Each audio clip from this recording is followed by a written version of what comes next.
Assalamualaikum warahmatullahi wabarakatuh.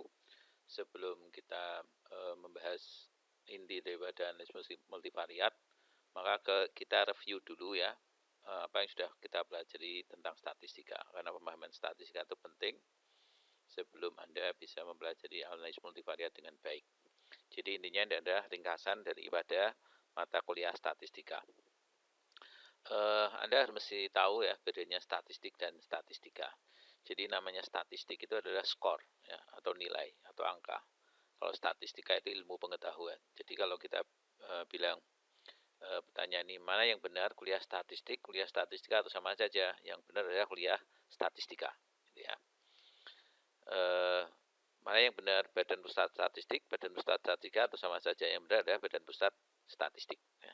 Kenapa? Karena badan ini, BPS ini, pekerjaan besarnya adalah menghasilkan berbagai macam statistik. Statistik itu angka-angka, ya, skor-skor, ya, nilai, gitu ya. Tapi kalau statistika itu adalah ilmu pengetahuan. Jadi kalau kita kuliah apa? Kuliah statistika. Ini contoh statistik, ya. Misalnya gini ya. Ini ada tabel, nah, IPK milik 5 mahasiswa begitu. Ya. Dari 5 mahasiswa itu kalau dijumlah IPK-nya 3,44 tambah 3,0 dan seterusnya dijumlahkan totalnya 16,46. Kalau dibagi 5 ketemunya 3,29. Jadi ini rata-ratanya 3,29 ya.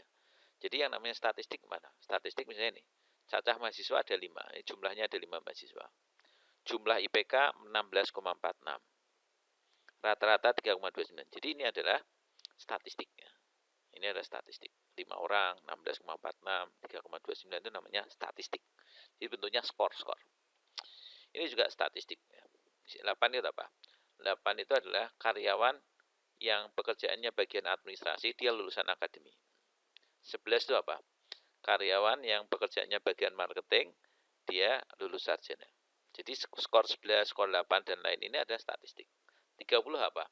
30 ada karyawan yang lulusan akademi. 12 apa? 12 adalah karyawan yang bekerja di bidang produksi. 75 apa? 75 adalah total seluruh karyawan begitu. Jadi angka-angka di sini adalah statistik. Demikian juga ini grafik ini. Ini skor-skor di sini ya, persentase ini di sini. Yang staf ada berapa orang, penyelia berapa orang, manajer berapa orang, atau berapa persen. Itu persen maupun jumlah orangnya itu adalah statistik. Jadi statistik itu wujudnya adalah angka-angka, nilai-nilai yang kita hasilkan. Sedangkan statistika itu ilmu, ya, ilmu pengetahuan. Nah, ilmu pengetahuan ini secara garis besar dibagi dua, ya. Jadi atau kajian utamanya dua. Yang pertama adalah bagaimana data mentah diolah menjadi statistik dan menyajikannya. Ini yang dikenal dengan sebagai statistika deskriptif. Jadi statistika deskriptif itu adalah data mentah. Kalau Anda nyebar kuesioner dapat data mentah. Nah, data mentah kalau Anda olah kemudian jadi angka-angka, namanya Anda membuat statistik. Kalau statistik itu Anda sajikannya pakai tabel begini atau pakai grafik begini ya. Nah, itu adalah pekerjaan daripada statistika deskriptif. Jadi statistika deskriptif itu adalah menghasilkan angkanya kemudian menyajikannya. Ya. Menyajikan bisa pakai grafik, bisa pakai tabel atau langsung begini. Ya, rata-rata 3,29 ini juga menyajikan. Ya. Menyajikan pakai angka-angka individual, menyajikan pakai tabel, menyajikan pakai grafik. Ya, jadi statistika deskriptif menghasilkan statistik, mengolah menjadi statistik dan menyajikannya. Yang kedua statistika inferensial apa? Statistik yang sudah dihasilkan itu diolah lebih lanjut, dianalisis untuk menghasilkan kesimpulan. Kesimpulan tentang keadaan populasi berdasarkan unsur-unsur probabilitas, berdasarkan sifat-sifat probabilitas. Jadi ini lebih sulit statistika inferensial. Jadi statistika ada dua pekerjaan, ada deskriptif, ada inferensial. Selanjutnya ya, statistika itu gunanya adalah untuk mensupport ya, untuk mendukung kegiatan penelitian khususnya untuk analisis data. Jadi penelitian skripsi misalnya yang akan Anda lakukan, ya ini statistika itu punya peran untuk membantu Anda dalam melakukan analisis. Nah, perannya di mana? Jadi namanya penelitian itu adalah Anda survei lapangan, melakukan kajian teoretik, ini dilakukan secara berulang. Dari sini Anda merumuskan masalah ya. Setelah masalahnya Anda rumuskan, kemudian direpresentasikan dalam bentuk model ya, model relasi antar variabel begini. Nah, model itu harus Anda validasi. Jadi pada intinya seringkali namanya penelitian itu adalah kita mengajukan model dan kita tunjukkan kepada halayak, kepada penguji pembimbing bahwa model kita itu model yang bisa diterima. Nah, untuk membuktikan model yang baik yang bisa diterima itu namanya modelnya divalidasi. Nah, untuk validasi kita perlu dua. Yang pertama kita perlu data dan kita perlu alat. Makanya kita survei nyebar kuesioner begitu, itu supaya dapat data. Nah, kalau sudah dapat data, ada model, kemudian analisnya mulai bekerja, statistikanya mulai bekerja. Jadi statistika itu adalah untuk mevalidasi model berdasarkan data yang kita miliki. Jadi kapan statistika bekerja? Kalau modelnya sudah siap, ya ini kalau skripsi berarti sampai bab 2 begitu. Kalau ini adalah selesai bab 3, Anda ke lapangan dapat data. Model siap, data siap, maka statistika mulai bekerja. Jadi gunanya untuk apa? Memvalidasi model pakai data. Jadi untuk bisa bekerja statistika perlu dua, satu perlu model, satu perlu data. Kalau kita ibaratkan ya dalam pembuatan roti begitu ya. Jadi mesin roti itu sebagai proses ya, input proses outputnya. Inputnya apa? Inputnya ya terigu, telur, gula dan lain-lain. Nah, untuk bisa membuat roti yang baik maka kita perlu resep. Jadi perlu bahan baku, perlu resep atau metode atau cara, kemudian diproses jadilah roti. Resepnya sama, bahannya beda, rotinya akan berbeda. Ya. Bahannya sama, resepnya beda, cara ngolahnya beda, maka hasilnya juga akan berbeda. Kan itu. Nah, demikian juga di statistika, ini proses, dia perlu bahan baku dan perlu resep. Bahan bakunya adalah data, yang kita kolek lewat kuesioner atau data sekunder dari laporan-laporan keuangan bursa efek atau BPS atau OJK gitu ya, data mentah. Kemudian kita perlu model itu data ini mau diapakan. Nah, kemudian statistika bekerja, jadilah outputnya apa? Deskripsi sama kesimpulan inferensi ya, outputnya itu. Nah, output dari statistika bisa deskripsi, tabel, grafik begitu, bisa juga penarikan kesimpulan tentang karakteristik populasi. Nah, sekarang kita bicara tentang statistikanya ini. Statistika itu ada dua ya. Ada deskriptif, ada kegunaan, ada menurut banyaknya variabel. Jadi perspektifnya, sudut pandangnya ada dua. Menurut kegunaan ada deskriptif, ada inferensial. Tadi sudah dijelaskan ya. Deskriptif itu hanya untuk menyajikan statistik. Nah, jadi data diolah jadi statistik, kemudian disajikan. Kalau inferensi itu adalah statistik yang sudah dihasilkan lewat deskriptif tadi, dianalisis lebih lanjut untuk penarikan kesimpulan. Nah, berdasarkan probabilitas. Jadi ini adalah untuk menyimpulkan populasi. Nah, inferensi ada dua, ada parametrik, ada non-parametrik. Nanti bedanya apa? Nanti sambil jalan kita jelaskan ya. Seharusnya waktu belajar statistika sudah tahu apa bedanya statistika parametrik dan statistika non-parametrik. Gitu ya. Nah, kemudian yang kedua adalah perspektif banyaknya variabel. Di statistika itu bisa jadi dalam sekali analisis melibatkan satu variabel, maka disebut sebagai univariat. Uni artinya satu. Bi artinya dua, bivariat berarti kalau dalam sekali analisis melibatkan dua variabel sekaligus. Nah, multi itu artinya banyak. Banyak itu artinya lebih dari dua. Ini satu, dua, lebih dari dua. Jadi mulai tiga itu sudah multi. Kalau dalam analisis kita melibatkan tiga variabel, empat variabel atau lebih, maka statistika kita dikatakan sebagai statistika multivariat. Nah, kita analisis multivariat mata kuliah ini. Berarti kita analisisnya melibatkan lebih dari dua variabel. Jadi minimal analisisnya melibatkan tiga atau lebihnya, tiga variabel. Sekurang-kurangnya tiga, supaya bisa disebut sebagai multivariat. Begitu. Oke, nah, jadi kajian di statistika ada ini ya, ada 9 kajian. Ada deskriptif, ada inferensial. Inferensialnya ada parametrik, ada non-parametrik, ya. Masing-masing uni, bi, atau dan multi. Jadi deskriptif itu ada yang univariat, ada yang bivariat, dua variabel, ada yang tiga variabel atau lebih, multivariat. Inferensi parametrik, ada yang uni, ada bi, ada multi. Inferensi non-parametrik juga sama, ada yang satu variabel, ada yang dua variabel, ada yang tiga variabel atau lebih, atau multivariat non-parametrik. Nah, itu kajian kita di sini. Nah, mata kuliah ini lebih menekankan pada multivariat dan lebih menekankan pada aplikasinya menggunakan tool, ya, yaitu khususnya SPSS dan AMOS. Oke, jadi gambaran statistika begini ya. Jadi kalau kita punya data mentah, ya, data mentah namanya data ya, datanya data mentah. Data mentah itu diperoleh dari mana? Ya kita nyebar kuesioner dapat data mentah. Kita ke bursa efek dapat laporan keuangan berbagai macam perusahaan data mentah. Ya. Kita ke BPS dapat data mentah. Nah, kalau kita punya data mentah diapakan? ya diolah. Diolah itu diringkas. Contohnya di apa? Dijumlahkan ya. Ini dijumlahkan ketemunya berapa? Namanya mengolah. Atau dihitung rata-ratanya seperti tadi ya, rata-rata IPK. Dijumlahkan satu kelas dibagi 50 mahasiswa karena satu kelasnya 50 mahasiswa. Atau dicari nilai paling tinggi berapa? Oh, paling tinggi IPK-nya 3,9 misalnya. Ya. Atau dihitung koefisien tentang keratan hubungan. Jadi berapa koefisiennya antara X1 sama X2? Ya, koefisien korelasi antara X1 sama X2. Seberapa erat ya koefisien keratannya ini dan lain-lain. Nah, hasil mengolah atau meringkas ya, mengolah itu meringkas, mencari, menghitung, apapun namanya ngolah. Ya.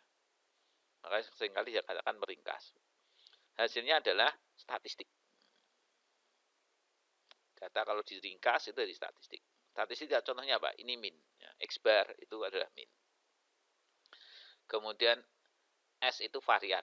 Ya, varian itu variannya sebuah variabel. Variabelnya X1 berapa, variannya X2 berapa. Apa varian, apa min ya harusnya Anda sudah tahu. Atau kovarian. Ya, apa bedanya varian sama kovarian? Harusnya ketika Anda belajar statistika sudah paham. Nah, berapa nilai R-nya? R itu koefisien korelasi antara X1 sama X2. Berapa koefisien regresinya? Pengaruh X2 terhadap Y misalnya. Ya, B-nya nilainya berapa? Ya. Angka-angka ini, jadi X bar sama dengan berapa? Ya, 3,9. S sama dengan 1,6. Itu wujudnya angka semua. Jadi statistik itu angka 3,9 itu adalah hasil ngeringkas data mentah. Kalau data mentahnya kan ada 50 baris gitu kan ya. Diringkas cuma satu angka aja 3,9. Jadi meringkas itu mengolah, hasil ngeringkasnya namanya statistik. Wujudnya skor-skor atau nilai-nilai. Ya, bukan statistika ya. Kalau statistika itu ilmunya yang kita pelajari. Ya, statistik atau skor nilai. Nah, statistik itu diapakan? Statistik itu disajikan. Ya, kalau sudah jadi disajikan. Sajikannya pakai apa? Bisa pakai tabel. Ya, bisa pakai grafik. Ya, atau chart. Ya, atau bagan. Bisa pakai nilai. Ya, rata-rata 67,1 ya. Simpangan bagus 16,68 ya, angka aja begini. Ini bukan tabel, bukan grafik, tapi langsung nilainya, skornya. Jadi kita bisa memilih bagaimana menyajikan statistik itu. Bisa individual, bisa pakai grafik, bisa pakai tabel. Nah, itu pekerjaan yang pertama. Jadi kalau sudah jadi statistik, disajikan. Kalau sudah jadi statistik, nah, statistik individual, pakai bagan, pakai tabel. Kalau sudah jadi statistik, kemudian dianalisis, dilakukan proses inferensi. Proses inferensi ada dua ya. Ini namanya penaksiran, estimasi parameter bahwa di populasi itu rata-ratanya adalah 105 plus minus 2,8. Orang membelanjakan uangnya di swalayan itu dalam sehari adalah 105.000 plus minus 2,8 ribu. Dan ini adalah populasi, bukan sampel, ya, level populasi. Namanya estimasi parameter. Estimasi parameter sering digunakan oleh BPS ya. Menaksir misalnya berapa rata-rata harga cabai merah keriting yang ada di pasar tradisional Kota Semarang misalnya. Menaksir tingkat pengangguran di level Jawa Tengah misalnya. Menaksir upah rata-rata ya pegawai buruh di Jawa Tengah misalnya. Nah, jadi menaksir nilai ya skor tapi tingkatnya populasi namanya estimasi parameter. Yang kedua adalah pengujian hipotesis. Nah, nanti Anda sering melakukannya di sini ya, di skripsi Anda harus melakukan uji hipotesis. Jadi hampir tidak ada skripsi yang tentang estimasi parameter, tapi nanti adalah inferensinya adalah pengujian hipotesis. Apakah benar bahwa upah itu punya pengaruh terhadap loyalitas, misalnya begitu. Apakah benar bahwa promosi itu meningkatkan keputusan pembelian misalnya. Nah, itu pengujian hipotesis. Ya. Jadi statistika itu kajiannya begini ya. Satu ini namanya statistika deskriptif. Di statistika deskriptif apa? Data diolah jadi statistik kemudian disajikan, selesai, deskriptif. Kalau inferensi, statistika deskriptif dilakukan proses inferensi. Jadi ada dua statistika besar. Nah, semuanya ini ada yang uni, ada yang bi, ada yang multi. Nah, kita fokus kajiannya nanti yang banyak yang di multivariat kan begitu. Jadi ini statistika lingkup pembelajarannya ini ya. termasuk nanti kita akan mempelajari adalah kalau ada data, ya, data kemudian bagaimana kita menghasilkan statistik dan menyajikannya. Itu pekerjaan kita yang pertama. Ya. Yang kedua adalah kalau ada data, bagaimana statistik tadi dianalisis untuk pengujian hipotesis. Jadi kita pelajari di mata kuliah ini dua-duanya, ya, baik mendeskripsikan maupun melakukan inferensi untuk pengujian hipotesis khususnya begitu. Oke. Nah, kalau kita bicara data, ya, data mentahnya kayak gini. Jadi data mentah yang ada di sini ya. Jadi ini sama-sama data. Bedanya apa? Kalau ini data mentah, kalau ini data sudah diolah. Kalau sudah diolah namanya data statistik. Karena isinya statistik ya, 20, 42 ini statistik. Kalau ini bukan statistik. Nah, tapi ya item data mentah. Ini data mentah, ini data statistik. Ya, tabel kalau bentuknya tabel ya tabel statistik. Kalau ini tabel data mentah, beda ya, sama-sama tabelnya lebih beda. Ini data mentah itu ya, diwujudkan dalam baris-baris ya. Ini ada 6 baris, ada kolom-kolom begitu ya, ada kolom-kolom. Ya. Mana yang namanya data? Namanya data ya, semuanya ini data. Ada satu baris ya data, satu kolom ini data. Jadi semuanya data. Satu kotak ini ya, satu blok ini ya, misalnya begini, ya ini ya data juga. Segini ya data. Satu kolom gini juga data. Satu baris gini juga data. Semuanya juga data kan itu. Ya. Itu kalau kita bicara tentang mana yang dimaksud data. Terus variabel. Variabel itu kolom. Ya, jadi ini adalah variabel. Oke. Ini juga variabel. Jadi kolom-kolom variabel. Tetapi kalau kita bicara statistika, ini enggak layak jadi variabel. Kenapa? Karena nama orang itu tidak pernah dianalisis menggunakan statistika. Jadi variabel, tapi ini variabel kalau Anda bicara tentang database komputer ini variabel ya, atau field misalnya begitu. Tapi kalau statistika tidak bisa jadi variabel. Kemudian ini juga nggak jadi variabel. Kenapa? Ini sama semua ini. Ini namanya variabel harus nilainya berbeda-beda. Nah itu harusnya sudah Anda selesai, sudah Anda pelajari, kita belajar statistika. Kemudian mana yang namanya observasi. Ya, variabelnya di yang kolom. Kemudian observasi. Observasi itu adalah baris. Ya, jadi ini observasi. Nah, satu baris atau observasi. Observasinya ada berapa? 1, 2, 3, 4, 5, 6 observasi. Dan mana ukuran sampel? Ukuran sampel itu nih, N ya. Simbolnya N kecil. N sama dengan 6. Banyaknya observasi sama dengan ukuran sampel. Ya, ukuran sampel itu N. Ada 6 ukuran sampel. Jadi observasi itu baris-baris, ukuran sampel itu totalnya ada berapa baris itu. Itu ukuran sampel. Jadi Anda sudah tahu data, sudah tahu variabel, tahu yang namanya observasi, tahu yang namanya ukuran sampel. Ya. Ini istilah-istilah ini penting, Anda harus kuasai dengan baik. Oke, berikutnya. Nah, data, jenis data ada beberapa perspektif atau sudut pandang. Ada data primer, ada sekunder. Ya, primer itu berarti kalau Anda nyebar kuesioner ya, data Anda perlu sendiri. Sekunder itu kalau yang mendapatkan pihak kedua, ya pihak ketiga.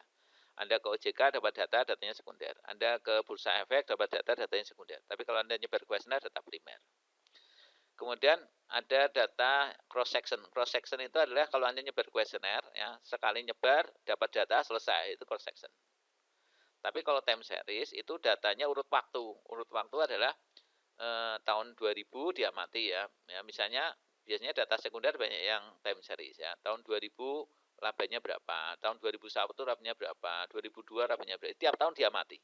Jadi pengamatannya itu adalah urut waktu. Time itu waktu, series itu urut atau deret ya. Deret waktu.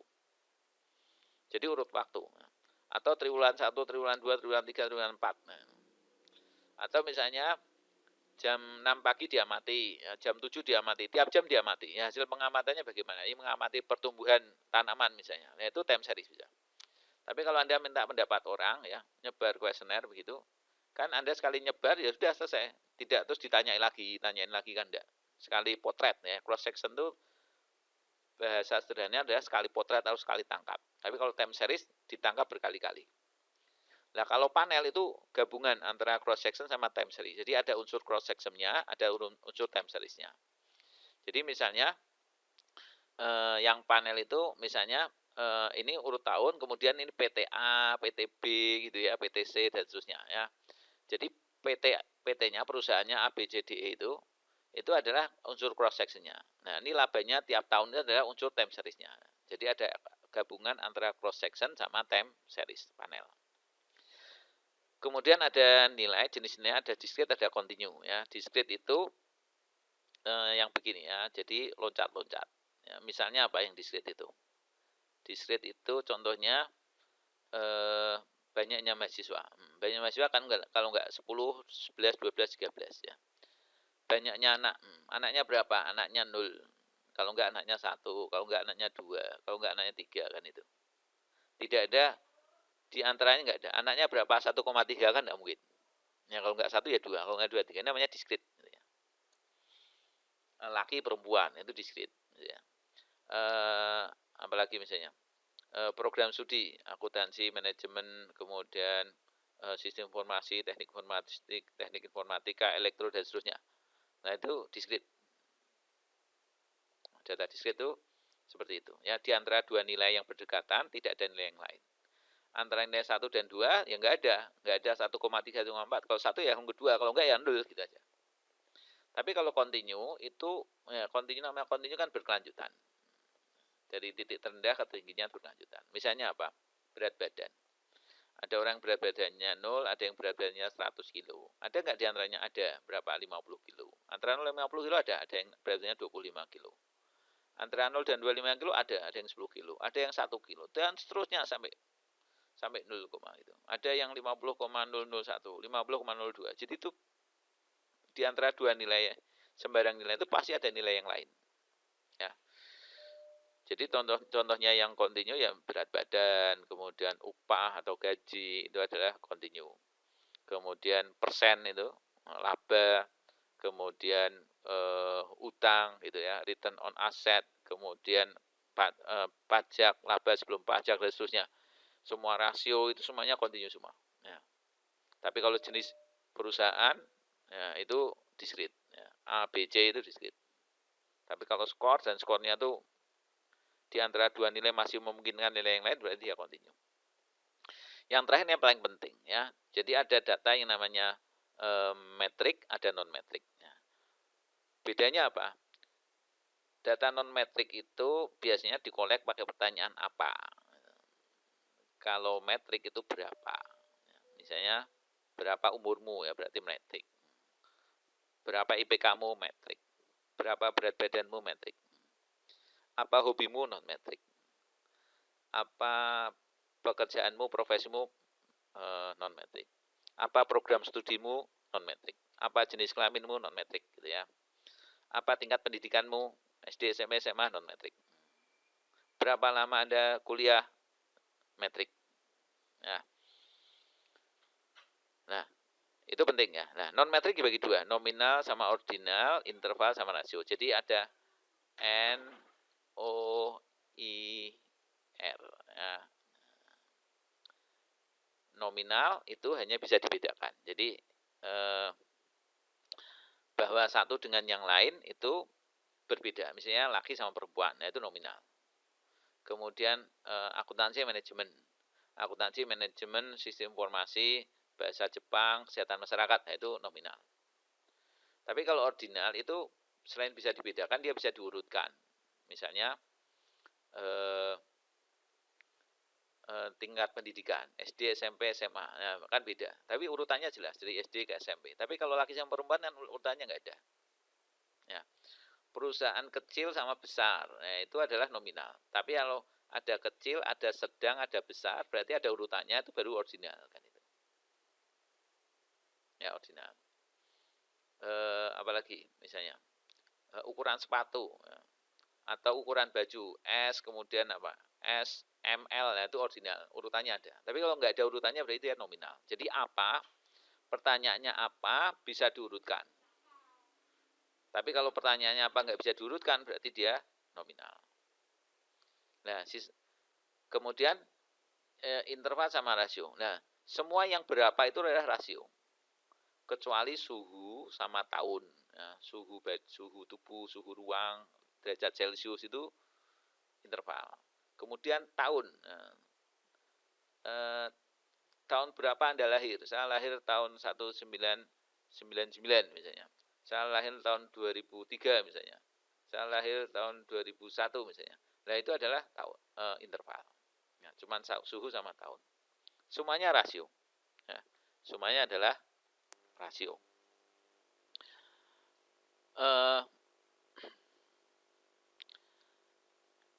Jadi di statistika termasuk nanti kita belajar SPSS segala itu interval sama rasio nggak dibedakan. Jadi intinya cuma ada 3, nominal, ordinal, sama metrik.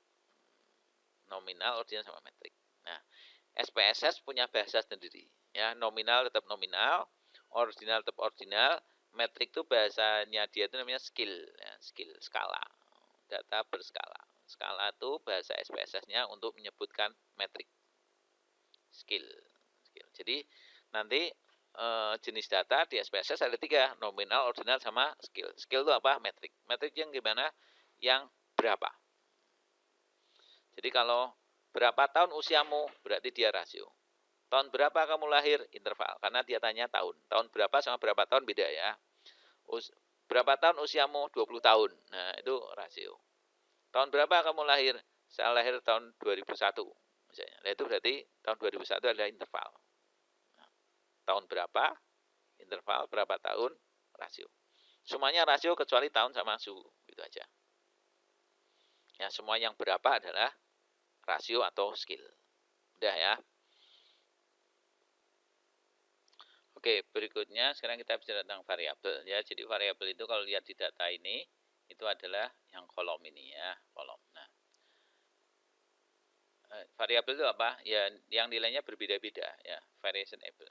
Harus bisa bervariasi. Jadi apa perbedaan antara variabel sama konstanta? Jadi kalau variabel itu harus ada variasinya, ada bedanya. Kalau konstanta sama semua. Contohnya ini. Ya, ini kan sama semua. Ini bukan variabel, tapi ini adalah konstanta, gitu ya. Nah, kalau ini ada yang beda, berarti dia variabel. Nah, ini beda semua variabel bukan? Ya, mestinya variabel, tapi karena ini nama orang kan tidak pernah dianalisis pakai statistika. Rata-rata misalnya enggak, pengaruh nama terhadap enggak ada ya. Jadi ini bukan variabel statistika, gara-gara kontennya saja. Ya, kalau ini gara-gara nilainya, ini sama-sama namanya konstanta. Kalau yang jadi variabel cuma ini jenis kelamin sama usia. Terus kaitannya apa? Data dan variabel. Nah, jadi variabel itu kayak wadahnya aja. Wadahnya, kemudian data itu isinya. Itu ya, kayak toples itu. Nah, toples dikasih judul. Nah, judulnya apa? Kalau judulnya gender, ya berarti data tentang gender laki perempuan itu adalah datanya. Data itu adalah isi toplesnya. Itu data. Tapi toplesnya itu sendiri adalah variabel. Variabel IPK, berarti wadahnya wadah IPK. Isinya apa? Isinya ya data tentang IPK apa? 3,1, 3,4, 2,8 dan seterusnya gitu. Jadi ini variabel wadah, ya, kontennya itu adalah datanya, isinya gitu ya. Ini wadahnya. Ya, wadah harus kasih judul dan judulnya harus unik gitu. Oke. Nah, jenis-jenis variabel ada 3 perspektif ya. Yang pertama menurut jenis data yang dikandungnya. Ya lihat aja jenis data. Jadi kalau ada variabel kok datanya, ya, datanya adalah data nominal begini, ya namanya variabel nominal. Gitu. Datanya discrete, ya berarti variabel discrete. Ya. Datanya continue, variabel continue. Datanya metrik, ya variabel metrik. Datanya rasio, namanya variabel rasio. Nah, jadi variabel rasio apa? Ya variabel yang datanya rasio. Variabel nominal apa? Variabel yang datanya nominal, itu aja. Variabel metrik apa? Variabel yang datanya metrik. Jadi lihat jenis data ini ya. Discrete, continue, nominal, ordinal, interval, rasio gitu ya. Lihat ini ya, terutama jenis nilai sama skala ukur. Variabel non metrik apa? Ya variabel yang datanya non metrik. Oke, jadi kalau jenis data selesai. Kemudian ada yang cara ngukurnya, ada observe, ada unobserved. Ya. Variabel observe itu variabel yang teramati secara langsung. Nama lain observed itu measure, manifest, indikator, atribut. Kalau unobserved itu unmeasure atau laten atau konstruk, faktor, dimensi. Ya, konsep itu unobserved. Ya. Contohnya adalah misalnya berat badan ya, berat badan observed. Kenapa? Anda langsung bisa mengukur beratnya berapa. Jenis kelamin tanyain aja laki apa perempuan gitu. Jadi itu observed. Return on asset berapa bisa dihitung. Berarti observed. gitu kan. Hutang perusahaan berapa? Observed juga. Nah, unobserved contohnya apa? Unobserved itu contohnya misalnya kinerja. Lah kinerja kan nggak bisa dimeteri, nggak bisa ditanya yang nggak bisa jawab, gitu kan. Dikasih termometer ya nggak bisa, gitu loh. Dikasih timbangan ya nggak bisa. Jadi harus pakai indikator-indikator. Jadi variabel unobserved itu simbolnya elip atau lingkaran. Ya, yang lingkaran itu unobserved. Tidak bisa diamati secara langsung, harus pakai indikator. Tapi kalau observed itu simbolnya kotak. Ini. Berat badan itu observed. Aset berapa observed.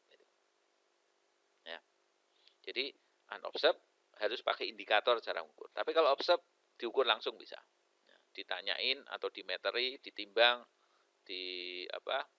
diukur suhunya gitu. Nah, itu bisa langsung ketemu. Atau ditanya langsung bisa jawab. Tapi kalau unobserved itu harus pakai indikator. Misalnya kualitas layanan. Kualitas layanan itu unobserved. Nah, ngukurnya pakai apa? Tingkat empati, respon, sama jaminan, assurance. Ada 3 indikator untuk ukur kualitas layanan. Apalagi contohnya unobserved.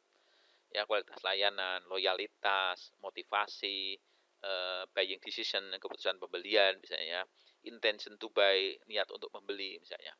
Kemudian subjektif norma subjektif. Nah, itu semuanya adalah unobserved. Kalau di keuangan profitabilitas. Profitabilitas itu kemampuan laban ada unobserved. Nah, ngukurnya pakai apa? Ngukurnya pakai ROA. Nah, kalau pengukur tunggal itu namanya proxy. Jadi misalnya ini ukuran perusahaan. Ukuran perusahaan itu unobserved. Ukurnya pakai apa? Pakai aset. Hanya aset? Ya. Karena pengukurnya tunggal, indikatornya tunggal, maka indikator tunggal itu disebut dengan proxy. Apa sih proxy? Proxy itu adalah indikator tunggal. Diproxy dengan aset. Umumnya indikator itu lebih dari 1, 2, 3, 4, atau 12, atau 15. Ya, banyak lah. Itu indikator. Gunanya indikator untuk apa? Untuk mengukur variabel yang unobserved. Profitabilitas, ukuran perusahaan itu unobserved. Nah, harus diukur pakai indikator. Indikator bisa 1, bisa 2, tergantung yang diukur apa. Ukuran tubuh itu unobserved. Nah, ukurnya pakai apa? Pakai berat badan. Nah, berat badannya berapa kilo? Ya, ini indikator, berarti ini observed, ini unobserved. Karena indikatornya tunggal, ya berarti dia namanya proxy. Gitu. Oke ya, jadi jelas bedanya observed sama unobserved. Terus, menurut kedugaannya dalam hubungan antar variabel. Ada yang namanya variabel independen, dependent, intervening, moderating, exogenous, endogenous. Gitu ya. Nah, ini contohnya begini. Kalau kita cuma ada 2 begini ya, cuma ada 2, itu namanya ini independen, ini dependent. Ya. Jadi ini mempengaruhi, ini dipengaruhi. Ya. Panahnya kan ke sini. Ya. Yang dipanah itu dependent, yang mana namanya independen. Gitu. Kalau kita bicara cuma 2 ini begini, ini namanya ini independen, ini yang dependent. Ya. Nah, sekarang masalahnya adalah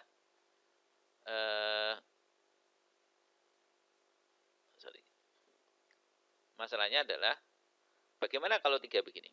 Apakah bisa independen sama dependen? Tidak bisa. Jadi ada independen, ada dependen, ada exogenous, endogenous. Nah, bedanya apa? Independen itu yang mengaruhi. Mengaruhi itu berarti mengeluarkan panah. Berarti ini independen. Ini mengaruhi enggak? Ini mengaruhi ini ya, berarti ini independen. Ini mengaruhi enggak? Enggak. Nah, variabel yang tidak mempengaruhi disebut variabel dependent. Ini mengaruhi enggak? Mengaruhi ya, berarti ini independen. Nah, itu kalau kita bicara independen sama dependent. Nah, sekarang ada exogenous sama endogenous. Nah, yang dipengaruhi itu bukan dependent, tapi yang dipengaruhi itu adalah exogenous.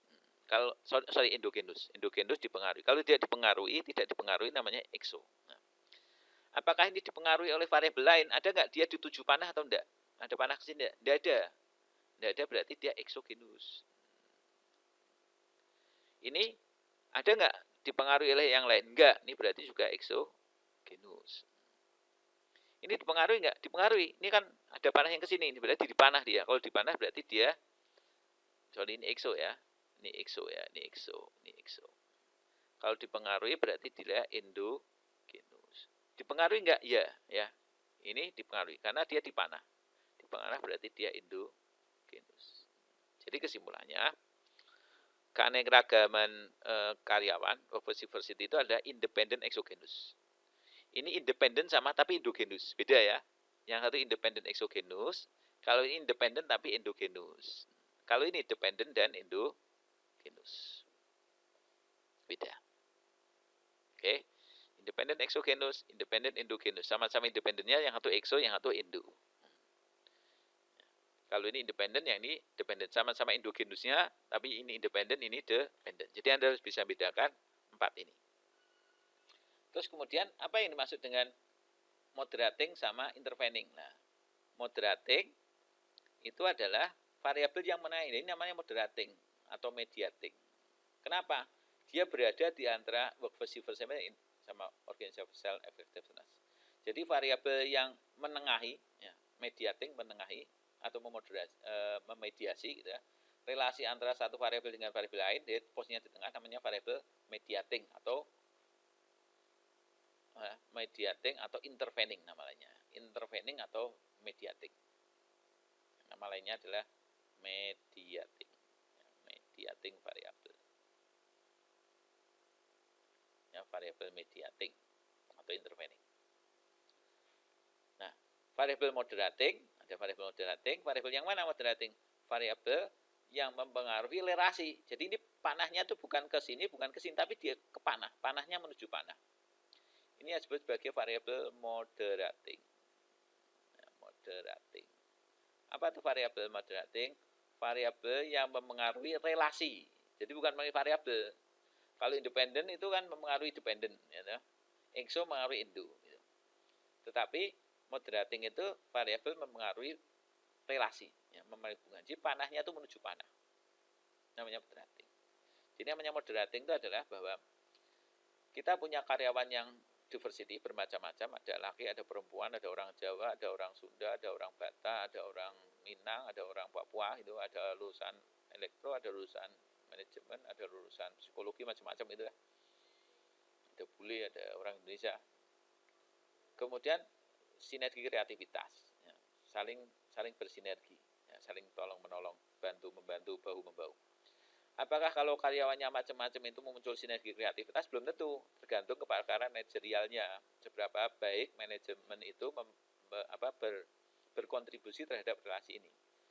Kalau manajerialnya bagus, yang muncul adalah sinergi kreatif. Tapi kalau manajerialnya buruk, karyawan yang macam-macam bukan muncul sinergi kreatif, tapi munculnya adalah konflik. Gitu ya. Isinya adalah saling berkelahi, gitu ya, konflik, nggak akur, gitu ya.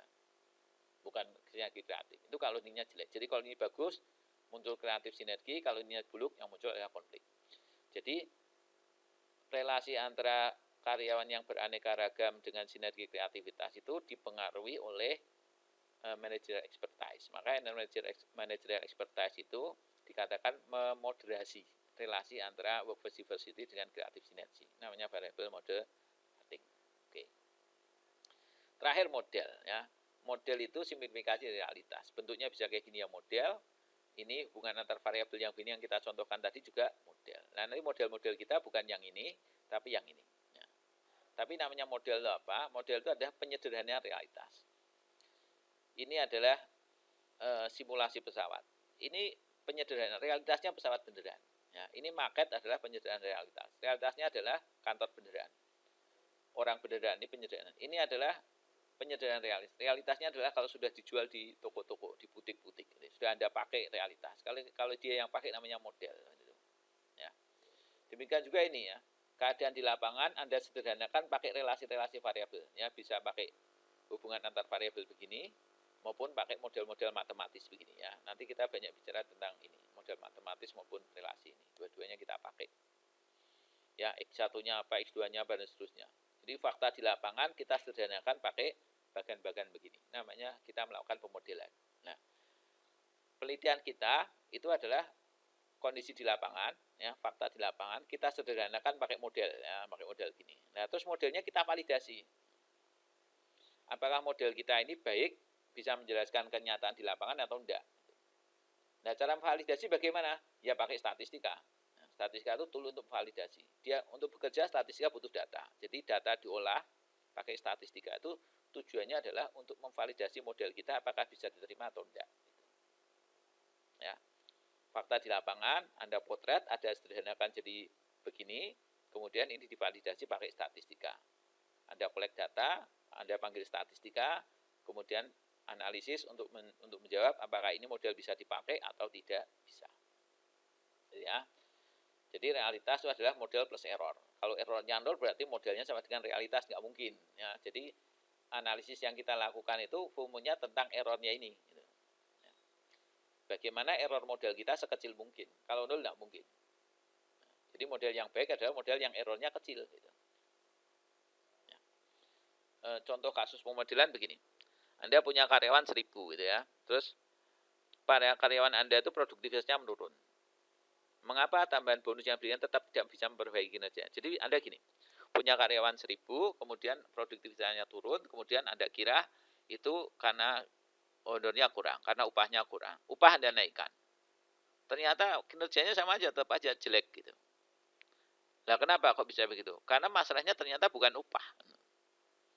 Nah, terus kalau ternyata upah dengan ditambahi upah kinerjanya tidak baik, apakah upahnya akan Anda cabut lagi tambahan upah tadi? Kan enggak. Itu namanya Anda treatment pada realitas. Harusnya apa? Ya dipotret itu. Dimodelkan hubungan antara kinerja, produktivitas dengan faktor-faktor yang mengaruhi. Ada upah, ada iklim, ada suasana kerja, ada kepemimpinan, itu masukkan semua. Kemudian pakai statistika, dianalisis, mana faktor yang mempengaruhi produktivitas di tempat kerjamu. Ternyata itu adalah lingkungan. Oh ternyata produktivitas turun sekarang gara-gara tempatnya itu makin sumpek gitu. Ruangannya panas, pengap gitu. Banyak AC yang mati misalnya. Nah, itu yang menyebabkan turunnya produktivitas, bukan upahnya gitu. Lah tahu dari mana? Ya tahu dianalisis pakai model tadi, dimodelkan, kemudian Anda kolek data dengan statistik Anda analisis, kemudian ketemu hasilnya, nanti ada jawabannya mana yang pengaruhnya paling besar. Oh, ternyata turunnya produktivitas disumbang oleh kondisi lingkungan kerja. Berarti memperbaikinya bagaimana? Ya berarti besok saya perbaiki lingkungan kerjanya, bukan ditambahi bonus begitu. Nah, itu perlunya model, ya, perlunya model. Jadi dia akan murah. Oke ya. Oke. Jadi sekarang kalau ada pertanyaan, apa bedanya kedua tabel ini? Ya, yang ini adalah tabel data mentah, ya, mentah. Kalau ini tabel statistik. Tabel statistik itu sudah diolah. Yang golongan darahnya A, yang laki-laki ada 2. Ya, laki-laki golongan darah A ada 2. 1 sama 2. Nah, ini ada 2. Yang golongan darahnya B, golongan darahnya O, perempuan ada 3. Cari aja. Ya, perempuan golongan darahnya O ada 3. Nah, hasil ngeringkas ini namanya tabel statistik. Kalau ini namanya data mentah. Gitu ya. Oke. Terus ada model seperti ini. Pertanyaannya mana variabel independen yang mengaruhi? Yang mengaruhi berarti ini independen. Ya. Ini mengaruhi enggak? Mengaruhi. Ini juga independen. Mengaruhi enggak? Mengaruhi. Ini juga independen. Mengaruhi enggak? Mengaruhi. Mengeluarkan panah berarti independen. Mengaruhi enggak? Enggak. Berarti ini dependen. Gitu. Ya, yang dependen berarti ini. Mana yang moderating? Nah, ini moderating. Ya, mengaruhi relasi. Ini moderating. Oke. Mana yang intervening? Ini intervening ya, ini intervening ya, karena dia relasi ya, menengahi antara AB dengan E. Mana yang exogenous? Exogenous itu tidak dipengaruhi, tidak dipanah. Ini berarti exo, ya, tidak dipanah. Dipanah enggak, berarti ini exo.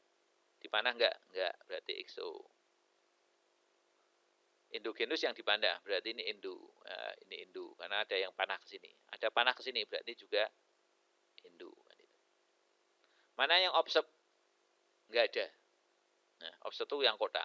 Mana yang unobserved? Semuanya unobserved karena bentuknya elips semua. Oke, itu ringkasan statistika. Semoga Anda bisa mereview yang sudah diberikan. Ya. Saya nggak tahu kalau dulu kuliah statistika ikut saya pasti dapat materi ini. Kalau tidak saya nggak tahu apakah Anda dapat materi ini atau tidak. Tapi ini dasar banget statistika. Anda penting menguasainya untuk belajar statistika apapun termasuk multivariat ini. Sekian dari saya. Wassalamualaikum warahmatullahi wabarakatuh.